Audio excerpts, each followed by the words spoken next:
महाशक्ति आसमान से उतरी, उसने महाविनाश की चेतावनी दी और साइंस और नास्तिक लोग निरुत्तर हो गए, हतप्रभ हो गए। कैसे उन्होंने अपने अपना पांव से छुआ उठा के उस मंदिर को, तो मंदिर फूलों से भर गया। मंदिर छोटा गया है और मूर्ति बड़ी आ गई है, तो इसलिए प्रॉब्लम है, क्या करें अभी। और फिर वो मूर्ति ली उन्होंने और ऐसे आराम से उस मंदिर के अंदर स्थापित कर दी। एक चीज और जो उन्होंने बताई बड़ी विशेष थी कि उनके पास एक छड़ी रहती थी। वो छड़ी उन्होंने कहां से हासिल की? उस छड़ी से वो बांसुरी बजाते थे। ये भी बड़ी विचित्रतम बात थी। उनके घर में तो बच्चों ने परियों को देखा, ऐसा इन लोगों ने मुझे बताया कि परियों को देखा भी। तो वो गाड़ी जो है कई फुट ऊपर सड़क के उड़ने लग गई। मेरे लिए बहुत ही विचित्रतम सब्जेक्ट था और मुझे लगा कि इसको रिकॉर्ड किया जाए। क्या करेंगे ये मालूम नहीं था, तब ये नहीं मालूम था कि हम उसको ऐसे चैनल के ऊपर एपिसोडिक बना के डालेंगे। बस रिकॉर्ड करना चाहता था। वो इंटरव्यू देते नहीं थे, तो मैंने उनसे कहा कि आपने भी चले जाना, मैंने भी चले जाना है। लेकिन हिंदुस्तान में ऐसा इल्म था लोगों के पास, ये तो लोगों को पता चलना चाहिए ना आपके जाने के बाद में, मेरे जाने के बाद में। तब वो माने थे। उसी के हमने एपिसोड्स डाले हुए हैं जिसमें जिन्नातों की, भूतों की, चुड़ैलों की, 52 रूपों की, ब्रह्म राक्षसों की एक्चुअल ओरिजिनल आवाजें हैं। तर्क से परे भूतों प्रेतों का संसार, इसलिए 4-5 एपिसोड्स मैंने डाले हुए हैं, जो लोग चाहें वो देख सकते हैं पीछे जाके। उनके शरीर पर वो जो शक्ति थी, वो जो बॉडी थी, उनके शरीर पर इस संसार में जितने भी धर्म हैं, उन धर्मों के जितने भी चिन्ह हैं, वो सब इनके शरीर पर गुदे हुए थे, एम्बॉस थे। मतलब टैटू नहीं बने हुए थे जैसे हम लोग टैटू बनवा लेते ना, वो उकरे हुए थे, उसमें अंकित थे। एम्बॉस जैसे लोग समझते हैं ना, गुदे हुए थे, अपने आप जैसे उभरे हुए हों। उनकी स्किन में बांसुरी बजाना, जैसे उसको फूलों से भर देना मंदिर को पांव लगा के, और जिस तरह से वो जो विश्वकर्मा जी की मूर्ति थी वो बड़ी थी, वो छोटे से मंदिर के अंदर उसको रख देना, ये बहुत ही अद्भुत, विचित्रतम, गैर यकीनी है, अनबिलीवेबल है। साइंस जो है उसके हिसाब से तो ये संभव ही नहीं है, लेकिन उन्होंने ये सब कुछ करके दिखाया। मंगल ढिल्लोन चैनल एक ऐसा चैनल जो आपका जीवन बदल सकता है, जैसे अब तक बहुतों का जीवन बदल चुका है। मंगल ढिल्लोन चैनल। नमस्कार, आदाब, सत श्री अकाल। धन गुरु नानक, धन निरंकार, धन गुरु रामदास जी महाराज, धन गुरु ग्रंथ साहिब जी महाराज, धन गुरु गोबिंद सिंह जी महाराज, धन बाबा श्री चंद जी महाराज, धन गुरु पिता ओमकारा जी महाराज, धन सभी धर्मों के संत, भक्त, महापुरुष, देवी देवता, अवतार, पीर, पैगंबर और प्रॉफिट साहिबान। गुरु प्रेमियों, इस श्रृंखला में जिसमें हमने आपको दिखाया कि एक महाशक्ति आसमान से उतरी, उसने महाविनाश की चेतावनी दी और साइंस और नास्तिक लोग निरुत्तर हो गए, हतप्रभ हो गए। जो कुछ उसने करके दिखाया, इस श्रृंखला में ये एपिसोड नंबर 7 होगा। यह घटना सोनीपत की है। जितेंद्र डागर जी के मुताबिक सोनीपत में कोई फंक्शन था, मुहूर्त था किसी दफ्तर का, तो वो लोग अपने ऑफिस में उन्होंने विश्वकर्मा जी की एक मूर्ति स्थापित करनी थी। तो मंदिर कोई और आदमी अलग अलग ड्यूटीज लगाई हुई थी जिनका वो ऑफिस था। तो मंदिर कोई लेके आया, मूर्ति कोई लेके आया, क्योंकि दिल्ली में डिस्टेंसेस बहुत ज्यादा हैं, तो वहां से लेके आए और सोनीपत में ये फंक्शन था। अब इस फंक्शन में ये शक्ति, ये गुरु जी भी शामिल थे, जितेंद्र डागर जी और डॉक्टर टाकिया के साथ में। तो उन्होंने बड़ी प्रार्थना की थी कि आप भी जरूर वहां जो है चरण डालें, पवित्र करें हमारे ऑफिस को। ऐसा कुछ उनका रहा होगा, तो इसलिए वो वहां पहुंच गए। उनको कोई फॉर्मेलिटी नहीं थी, ये भी जो मैं इनकी बातों से मैंने जज किया, कोई फॉर्मेलिटी नहीं थी, कोई प्राइसी एक्ट नहीं करते थे वो। किसी ने कह दिया, प्रार्थना की तो चल पड़े, बस मर्जी के मालिक, मस्त मौला। तो वहां बैठे हुए थे, तो दिक्कत ये आ गई वहां पे, क्योंकि मुहूर्त का समय था कि इस समय तक आप ये मुहूर्त कर दें। तो दिक्कत ये आ गई कि मंदिर छोटा आ गया, मूर्ति बड़ी आ गई। अब ये किसी की समझ में नहीं आ रहा था कि क्या किया जाए। वो मूर्ति, या अब अगर दौड़ के लाएंगे, मंदिर बड़ा लाएंगे या मूर्ति छोटी लाएंगे तो मुहूर्त का समय ना निकल जाए। ये मैं जो बातें ऑफ द कैमरा नॉर्मली वो लोग खुल के बात करते थे वो बता रहा हूं, यहां भी बताएंगे आपको जितेंद्र डागर जी, लेकिन थोड़ा उन्होंने उसका संक्षिप्त वर्जन आप लोगों से शेयर कर। मेरी इच्छा थी कि डिटेल में सारी बातें बताई जाएं। तो इन्होंने पूछा गुरुजी ने, ये शक्ति ने, कि क्या समस्या है, इनसे पूछा जितेंद्र डागर से। तो इन्होंने कहा कि जो ऐसे से हो गया, मंदिर छोटा आ गया है और मूर्ति बड़ी आ गई है, तो इसलिए प्रॉब्लम है, क्या करें अभी, मतलब मंदिर के बिना मूर्ति की स्थापना कैसे करें। तो कहने इसमें क्या दिक्कत है, इसमें परेशानी वाली क्या बात है। और साथ में ये खुद भी बताएंगे आपको जितेंद्र जी कि कैसे उन्होंने अपने पांव से, अपना पांव से छुआ उठा के उस मंदिर को, तो मंदिर फूलों से भर गया, गुलाब के फूलों से, पंखड़ियों से भर गया वो। अब ये सब लोगों ने देखा। ये अचंभे वाली बात तो सबके लिए थी। और फिर वो मूर्ति ली उन्होंने और ऐसे आराम से उस मंदिर के अंदर स्थापित कर दी। ये सबके सामने हुआ। अब जैसे कुछ लोग पूछें कि वहां रिकॉर्डिंग होनी चाहिए थी, उसका फुटेज मिल जाए, ये मुझे लगता है कि जिम्मेदारी जितेंद्र डागर जी और डॉक्टर टाकिया की होनी चाहिए थी कि ऐसी दुर्लभ जो फुटेज है उसको उनको संभाल के रखना चाहिए था, हासिल करना चाहिए था। एक जगह ये कह भी रहे हैं कि वो उनके सीसीटीवी कैमरे से उन लोगों का फुटेज मिल जाएगी, शायद एक फंक्शन की थी या इसकी मुझे एग्जैक्टली याद नहीं है, लेकिन उनके सीसीटीवी कैमरास खराब थे 2-3 दिन से। तो ये उनके सामने जब उन्होंने रख दिया, हतप्रभ किंग कर्तव्य मूढ़ निरुत्तर, ये हो ही नहीं सकता। ये जितेंद्र जी अपने ढंग से आपको एक्सप्लेन करेंगे, लेकिन ये उनके सामने हुआ। एक चीज और जो उन्होंने बताई बड़ी विशेष थी कि उनके पास एक छड़ी रहती थी। वो छड़ी उन्होंने कहां से हासिल की, उस छड़ी से वो बांसुरी बजाते थे। ये भी बड़ी विचित्रतम बात थी कि एक छड़ी से कोई बांसुरी बजाने लग जाए। ये इन लोगों ने देखा। उनके घर में जो डॉक्टर टाकिया थे, उनके घर में ऐसा जितेंद्र जी ने बताया, मिस्टर टाकिया ने शायद लाडी जी को ये बताया था कि वो जो बाल रूप में जो परी लोग से जो बच्चा था जिसकी आत्मा उस शरीर में रहती थी, उसने उनके घर में पेंटिंग्स वगैरह भी की। और उनके घर में तो बच्चों ने परियों को देखा, ऐसा इन लोगों ने मुझे बताया कि परियों को देखा भी उनके घर में, और उनसे बच्चों ने बातें की। इस तरह की बातें मुझे लोग बता रहे थे। कुछ और भी बड़ी विचित्रतम घटनाएं कि जो इसमें तो उन्होंने मेरा ख्याल नहीं बताई है इस एपिसोड में, या ये भूल गए होंगे कि उनको गुरुजी को लेकर दिल्ली जा रहे थे और एक शीशा खुला हुआ था, टैक्सी में जा रहे थे तो उसका शीशा खुला हुआ था। तो वो बाल रूप में जो बच्चा था, वो आत्मा उस शरीर के अंदर थी। तो उसने ऐसे बाहर की तरफ हाथ बढ़ाने शुरू किए और वो की आवाजें निकालते हुए, जैसे पहले बताया हम लोगों ने। तो अचानक जैसे किसी ने उसका हाथ पकड़ लिया हो, तो वो गाड़ी जो है कई फुट ऊपर सड़क के उड़ने लग गई। तो वो जो ड्राइवर था वो हड़बड़ा गया और इन लोगों ने पीछे जो डॉक्टर टाकिया और जितेंद्र जी थे शायद साथ में, तो इन लोगों ने खींच के हाथ अंदर किया और शीशा ऊपर चढ़ाया। तो गाड़ी जमीन पे आ गई, बाउंस किया उसने। तो वो ड्राइवर डर गया, हरियाणा का ड्राइवर था, तो डर के उसने गाड़ी साइड में रोक दी और उसका सांस फूला हुआ था, भयभीत था। और वो अपनी हरियाणी में बोला कि ये के लिए घूम रहे हो भाई ये क्या चीज है भाई जो लिए घूम रहे हो। तो उसको उन्होंने बहुत कहा, तो उसने कहा मैं तो गाड़ी नहीं चलाऊंगा, कि मतलब इतना डर गया कि मरवा दिया था भाई हाईवे के ऊपर, ये गाड़ी ऊपर कैसे उठ गई भाई। तो बड़ी उनकी मिन्नत खुशामद की, लेकिन वो माना नहीं।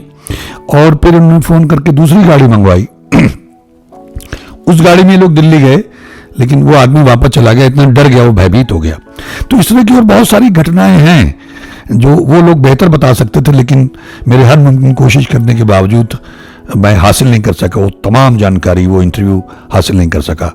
तो इस तरह से जो जानकारियां, जैसे ये बांसुरी बजाना, जैसे उसको फूलों से भर देना मंदिर को पांव लगा के, और जिस तरह से वो जो विश्वकर्मा जी की मूर्ति थी वो बड़ी थी, वो छोटे से मंदिर के अंदर उसको रख देना, ये बहुत ही अद्भुत, विचित्रतम, गैर यकीनी है, अनबिलीवेबल है। साइंस जो है उसके हिसाब से तो ये संभव ही नहीं है, लेकिन उन्होंने ये सब कुछ करके दिखाया। इस एपिसोड में एक खास बात जो मतलब गजब है,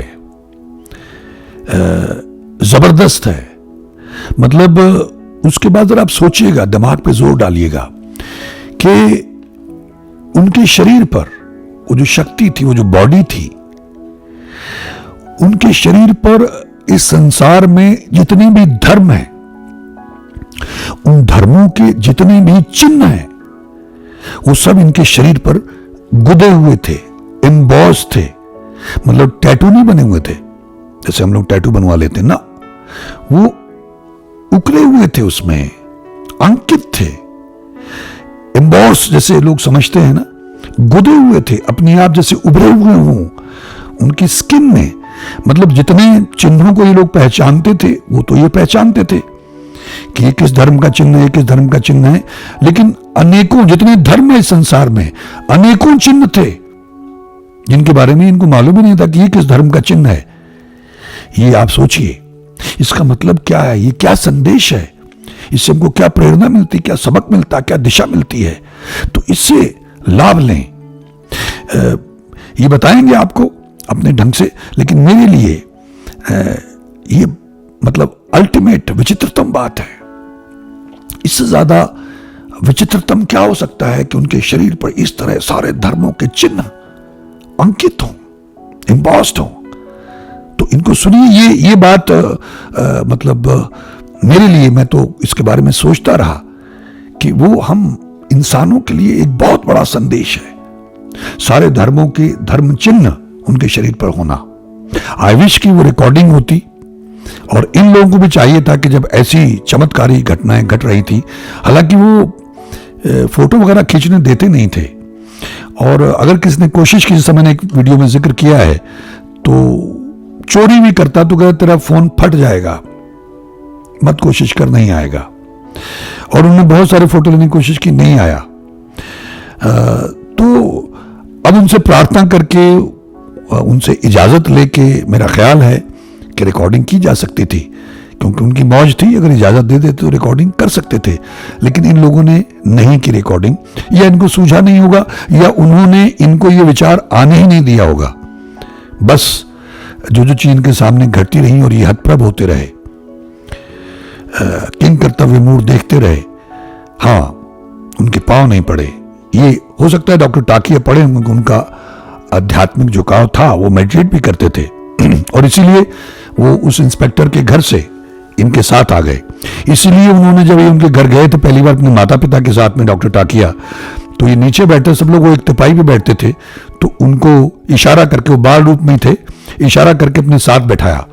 तो वो बहुत कहते रहे कि नहीं मैं यहीं ठीक हूं, लेकिन उसको नहीं अपने साथ बैठाया, क्योंकि वो मेडिटेशन करते थे और आध्यात्मिक व्यक्ति थे, तो इसलिए उनको साथ में बैठा। उनको ये भी मालूम होगा कि उनके साथ उन्होंने जाना है, उनके घर जाके रहना है।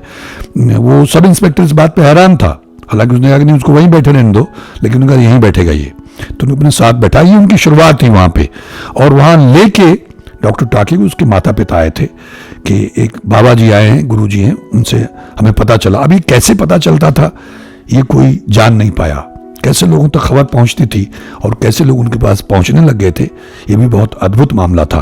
तो ये जो एपिसोड इन्होंने मुझे छोटी छोटी घटनाएं बताई, क्योंकि मैं एक तरह से उनके पीछे ही पड़ गया था, तो इन्होंने याद कर करके बताई, क्योंकि एक्सटेम्पोर अगर आप बताने लगते हैं, मुझे भी आइडिया नहीं था। अभी भी वो घटनाक्रम आगे पीछे हो रहा है कि कब कौन सी घटना कहाँ घटी, लेकिन जो जो उनको याद आ गया और जो जो मुझे याद रहा, जो उन्होंने मुझे सुनाया, तब मैंने इंटरव्यू पे जोर दिया। क्योंकि मैं तो जब मेरे पास ये होटल में आया एक बार, तब भी हम काफ़ी देर लंबी देर बात करते रहे, और फिर जब भी मिले तो मैं यही उनसे पूछता रहता था। फिर जब डॉक्टर टाकिया से मिले तो उनसे पूछता रहता था। तो मेरे लिए बहुत ही विचित्रतम सब्जेक्ट था, और मुझे लगा कि इसको रिकॉर्ड किया जाए। क्या करेंगे ये मालूम नहीं था, तब ये नहीं मालूम था कि हम उसको ऐसे चैनल के ऊपर एपिसोडिक बना के डालेंगे। बस रिकॉर्ड करना चाहता था ताकि ये सनद रहे। मेरी इच्छा रहती है, जैसे मैंने समद खान जी को इंटरव्यू किया था, जो जिन्नों से, भूतों से उनको ऐसे हवा में बात करवाते थे, उनके पास जिन्नाते अमल था, मैंने उनका भी इंटरव्यू किया था। तो मैंने कहा वो इंटरव्यू देते नहीं थे, तो मैंने उनसे कहा कि आपने भी चले जाना, मैंने भी चले जाना है, लेकिन हिंदुस्तान में ऐसा इल्म था लोगों के पास, ये तो लोगों को पता चलना चाहिए ना आपके जाने के बाद में, मेरे जाने के बाद में। तब वो माने थे और उसी के हमने एपिसोड्स डाले हुए हैं जिसमें जिन्नातों की, भूतों की, चुड़ैलों की, 52 रूपों की, ब्रह्म राक्षसों की एक्चुअल ओरिजिनल आवाजें हैं, तर्क से परे भूतों प्रेतों का संसार। इसलिए 4-5 एपिसोड्स मैंने डाले हुए हैं, जो लोग चाहें वो देख सकते हैं पीछे जाके। तो जितेंद्र जी को आप सुने, मैं थोड़ा सा एक्सप्लेन करने लगता हूं इसलिए कि कोई चीज मिस ना कर जाए। इन्होंने बड़ा संक्षेप में बताने की कोशिश की है और मैं उसको थोड़ा सा एलेबोरेट करता हूं कि कैसे एक शक्ति, जो नए लोग जुड़े हैं, आप पीछे जाके दूसरे एपिसोड देखेंगे तो सारी बात आपकी समझ में आने लग जाएगी, लेकिन कैसे एक शक्ति आसमान से आई, कैसे शक्तियां उस बॉडी के अंदर बॉडी को इस्तेमाल करती थी एक मीडियम के तौर पे, कैसे वो बॉडी गिरती थी, सर फर्श पे गिरता था, बाउंस करता था और फिर उठ के बैठ दूसरी शक्ति आ जाती थी और बात करती थी।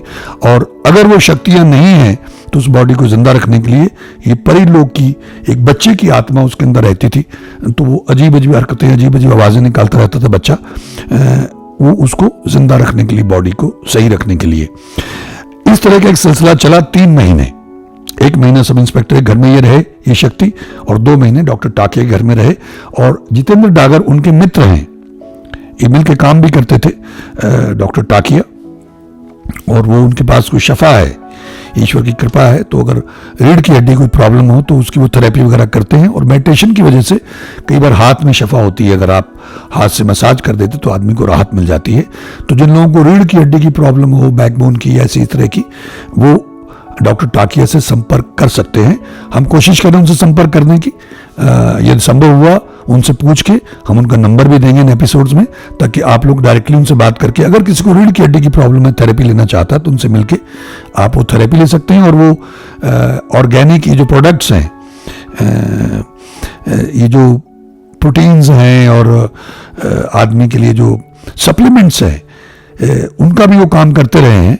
और मुझे भी नहीं मालूम किस कंपनी के साथ वो काम कर रहे हैं, तो वहां भी वो लोगों का भला करने की कोशिश, लोगों को जागरूक करने की कोशिश करते रहते हैं। तो जितेंद्र डागर जी को सुनिए, और ये जो तजुर्बे इनके साथ हुए और कुछ और तजुर्बे जो इनको ऑफ द कफ याद आ जाते हैं, तो ये शेयर करने लगते हैं, तो उनको सुनिए और उस तजुर्बे से, जो तजुर्बा उनका है या मैंने इनसे सुना है, आप लाभ लें, आप आस्तिक बने, ईश्वर अल्लाह वाहिगुरु गॉड को माने, नाम जपें, भक्ति करें, अपने धर्म स्थानों में जाया करें, हाजिरी लगाया करें, अपने कुल देवी या कुल देवता को माने, साल में 1-2 बार जाके वहाँ हाजिरी लगा दिया करें, प्रसाद चढ़ा दिया करें, माफ़ी मांग लिया करें। हमारे जो पितृ हैं उनका भी ध्यान रखा करें, उनके नाम से पाठ जाप करवा दिया करें, पूजा करवा दिया करें, पुण्यदान कर दिया करें, तो प्रसन्न होते हैं, अड़चने कम आएंगी, दिक्कतें कम आएंगी। जैसा एक एपिसोड में जिक्र किया ना कि हमने वो जो शक्तियां थी, वो जो महापुरुष थे, उनको अपने ड्राइंग रूम की शोभा बढ़ाने के लिए रख रखा है, उनको मंदिरों में स्थापित करिए। उससे भी कई बार नकारात्मक शक्तियां आपको परेशान करती हैं और आपका काम कारोबार ठप होने लगता है, जैसा वो एक बहन जी के साथ हुआ था। तो इनको सुने, सुन के लाभ उठाएं, अनुसरण करने का प्रयास करें, अपने विश्वास को परिपक्व करने का प्रयास करें। एक और ऐसा एपिसोड हमारे सोनीपत में भी हुआ था, जब एक ऑफिस में उन्होंने विश्वकर्मा जी की स्थापना करनी थी, तो वो जब उनका बाल रूप वहाँ पर आया था, जिसको बाल रूप बोलते थे अपनी भाषा में, तो एक व्यक्ति वहाँ पे मंदिर लाया था, दूसरा व्यक्ति विश्वकर्मा जी की मूर्ति उठा लाया था, जो कि बड़ी थी, मंदिर में जो एंट्रेंस करना था उससे बड़ा था। और अचानक हर किसी को समझ नहीं आया कि वो मूर्ति कैसे अंदर जाएगी। एंड देन वहाँ पर बहुत सारे लोग खड़े थे जिनकी आंखों में क्वेश्चन थे, एंड एवरीबडी वाज अशेम्ड कि भाई हम लोगों ने इतनी कॉमन सेंस नहीं लगाई कि इतने मंदिर में इतनी बड़ी मूर्ति आएगी, कैसे मंदिर छोटा रह गया। At that time he saw at everybody and he smiled and he asked question. तो सबको ऐसा लग रहा था कि भाई हमसे सवाल करा गया कि है तुम में से कोई जो एंटर करा सकता हो। एंड वी थॉट कि इट वाज अ फेलियर, अब दोबारा मूर्ति चेंज करानी पड़ेगी। Then he laughed, he smiled, he didn't laughed, he smiled and he hold it. और उसको पता नहीं कैसे क्या घुमाया, फाइनली व्हेन वी सो, वो मूर्ति उस मंदिर के अंदर थी। सोनीपत राई रोमन कोर्ट के अंदर 3rd फ्लोर पे वो मूर्ति स्थापित हुई थी, जिसमें तकरीबन 40-50 लोग वहाँ पर उस समय मौजूद थे।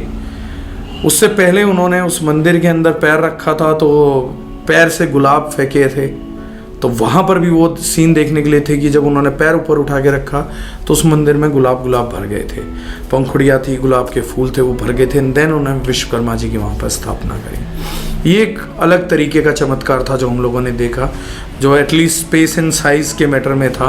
तो फिजिक्स एटलीस्ट एक चीज़ बोलती थी कि स्मॉल दरवाजे से या स्मॉल डोर से आप बिग एंट्री नहीं करा सकते। तो ऐसा कुछ था कि जो स्पेस एंड साइज के बाहर का डिफरेंशिएट था, एक मूर्ति जो लगभग वहाँ 50 बुद्धिजीवियों को लग रही थी कि ये नामुमकिन है, मेरे जैसे बुद्धिजीवी को लगी कि मंदिर में तो नहीं जा सकती, लेकिन how he managed, how it did, nobody knows, but वो मूर्ति जो थी उस मंदिर में स्थापित कर दी गई थी। उस फंक्शन की वीडियो रिकॉर्डिंग नहीं थी सर, उसमें CCTV कैमरास थे उस ऑफिस के अंदर। And we were very hopeful कि ये सारी चीज़ें जो हैं, जो मैं आज आपसे बात कर रहा हूँ, ये एटलीस्ट हम दिखा पाएंगे। And I was very happy कि CCTV ने ये सब शूट किया होगा। But when we asked them कि हमें आज के दिन का वीडियो चाहिए होगा आपसे, तो दैट पर्सन रिप्लाइड कि हमारा CCTV तो यार 4-5 दिन से ख़राब चल रहा है।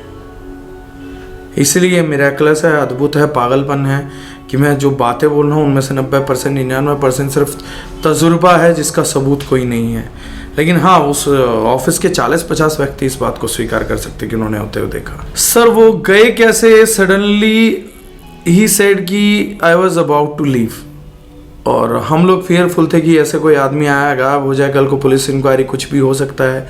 And we were not aware क्या था क्या नहीं।